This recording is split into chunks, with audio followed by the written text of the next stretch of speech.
Hey indie game fans! Local multiplayer games hold a very special place in the hearts of many, which harkens back to a simpler time in gaming, with titles such as GoldenEye, Streets of Rage, Golden Axe, Gunstar Heroes and Mario Kart being an integral part of many childhoods. So let's take a look at the top 10 best local multiplayer indie games mixed between co-op and competitive ones. Special shoutout goes to the asymmetric boss battler, BOSSGARD, currently in Steam Early Access, where one player controls the awesome looking boss enemy, which is always fun.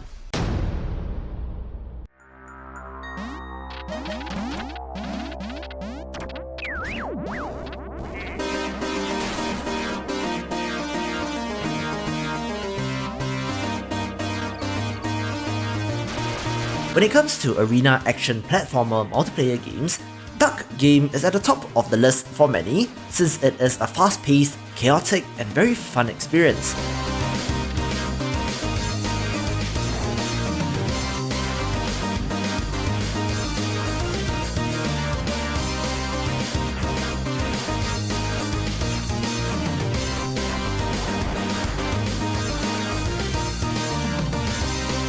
With over 50 levels and weapons and a variety of simple to pick up, difficult to master combat techniques, it is simply fun with friends.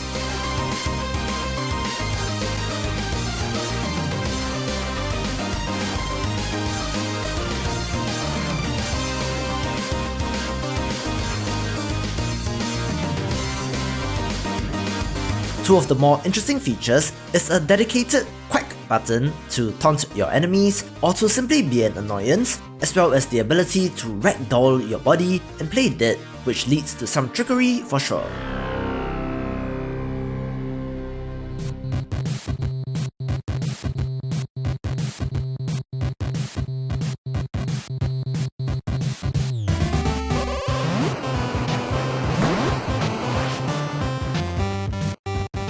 One little indie gem which I would like to give a shout out to is Sportmatchen, a sports-based party game for 4 players to compete individually or in 2v2. This has quite a nice chiptune soundtrack and a distinct retro feel, and of course a fantastic look due to the pixel art.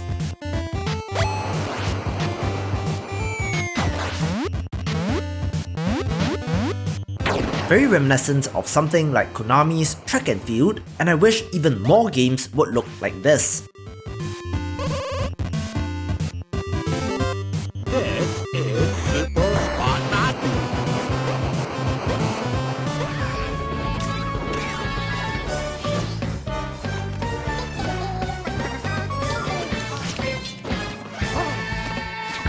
Ultimate Chicken Horse can perhaps be best described as competitive Mario Maker on the fly, where each player controls an adorable animal and must place platforms and traps to prevent others from getting to the flag while still being able to do so yourself, scoring points to become the ultimate animal.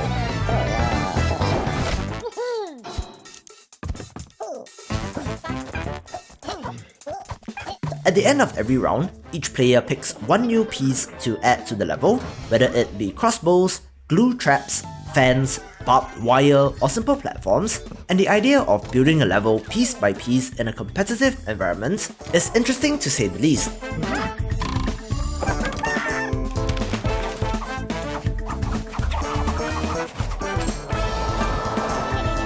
The scoring system is clever, since if all players make it to the flag, no points are awarded since it is too easy, but there are fuzzy points as well, which rewards things like being the comeback kid.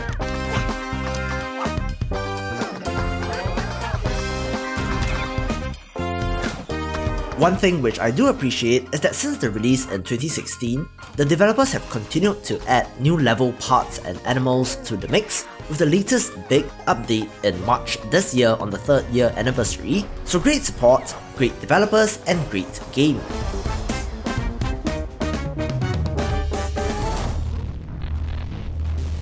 In the dark, beneath the world, you will find only ancient crawling beasts and madness. But you hunger for primordial magics. Speaking of asymmetric multiplayer, Crawl is one such title for up to 4 players, where one player controls the human hero, while the other 3 will control monsters and traps and try to kill said human player. Just as you were broken. But the void is awash with phantoms. Some may have even been companions in another life. Upon a successful kill, the 3 monster players will then scramble to become human, and this cycle repeats until we get to the final boss. A bloody trench towards the gate. And through that gate, stand against the great colossal horrors of the void. Great variety in monsters, weapons, items, etc. And this is built for 30-minute play sessions, giving it a very arcadey feel and great when you have people around.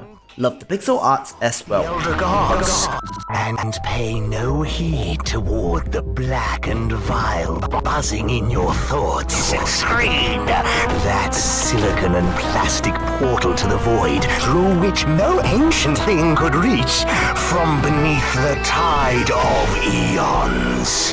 And with a finger vast and awful, touch your mind. Cruel awaits. It's just a game. You will laugh.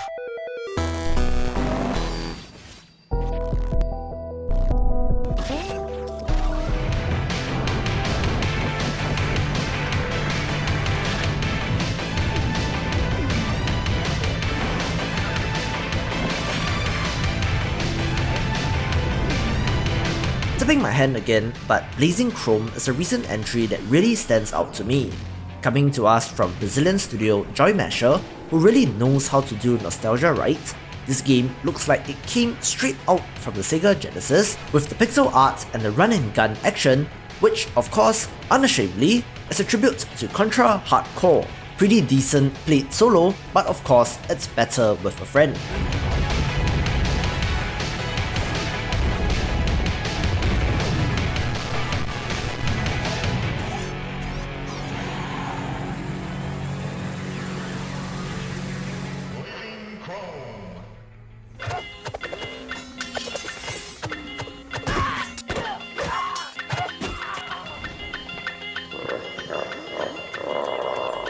Nidhogg in Norse mythology is a serpent which gnaws at the roots of the world tree, but in this context, developer Messhoff has made it into the final reward of a back and forth fencing game, with said serpent eating you when you win.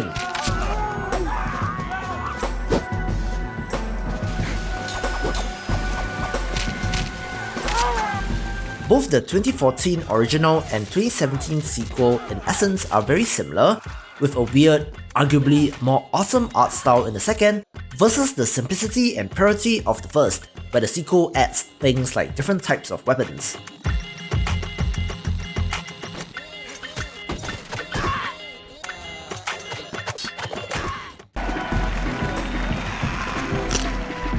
Both are fantastic 1v1 games, so it's a matter of preference, but I would recommend starting with the original since it should be cheaper during sales and will give you a good feel of the action if you have not played it.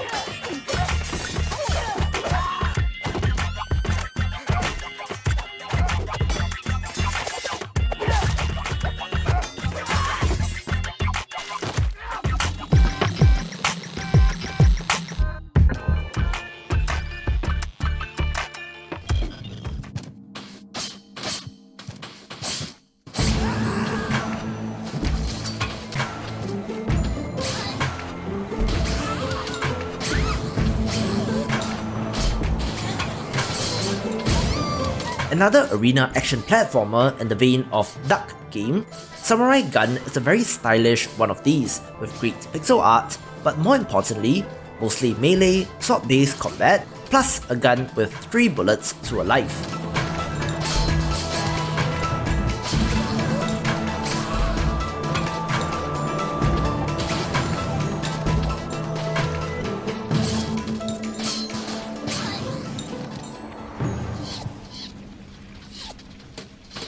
Ultimately, between these competing games, it comes down to personal preference, but this is definitely a great one, and do look out for the sequel releasing soon.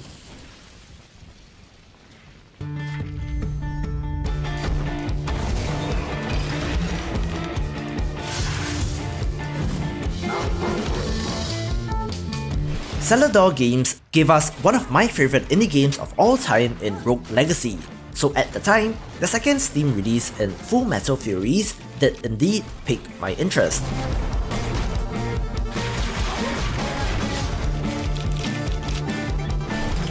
You guys may be lamenting the fact that Castle Crashers is not on this list, but personally, I think that in 2019, this should be the go-to title for co-op beat-em-ups.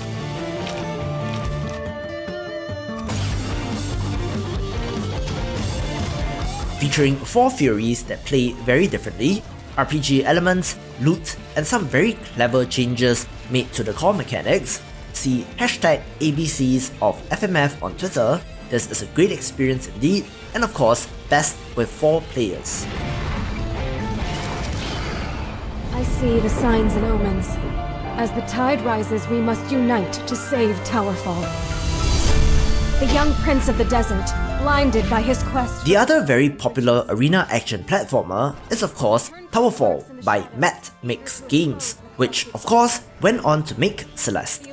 Perhaps the only good game to come out from the Ouya, RIP. At its core, this is a 4-player archery combat game, which of course has limited ammo. Arrows which are shot and missed have to be manually picked up, and the sheer variety of level designs makes this very fun indeed. There are also 75 plus variants or modifiers to customize your match, and if you're not in the mood for a competitive match, there is 2-player co-op quest mode as well. Monsters spread among us. I only hope we're not too late.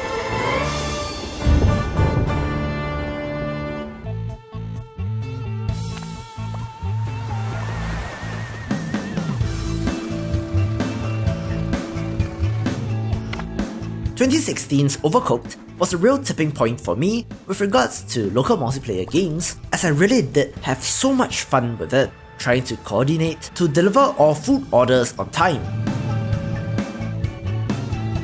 It's a basic enough idea that anyone can get into the game, since preparing and cooking food is such a common sense thing.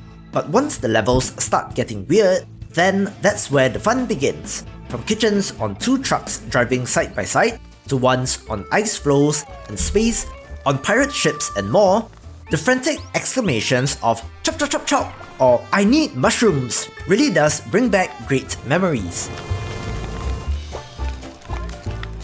The sequel, released in 2018, was perhaps more of the same, with more recipes, chefs and resources, but there were some slight tweaks like the ability to toss food.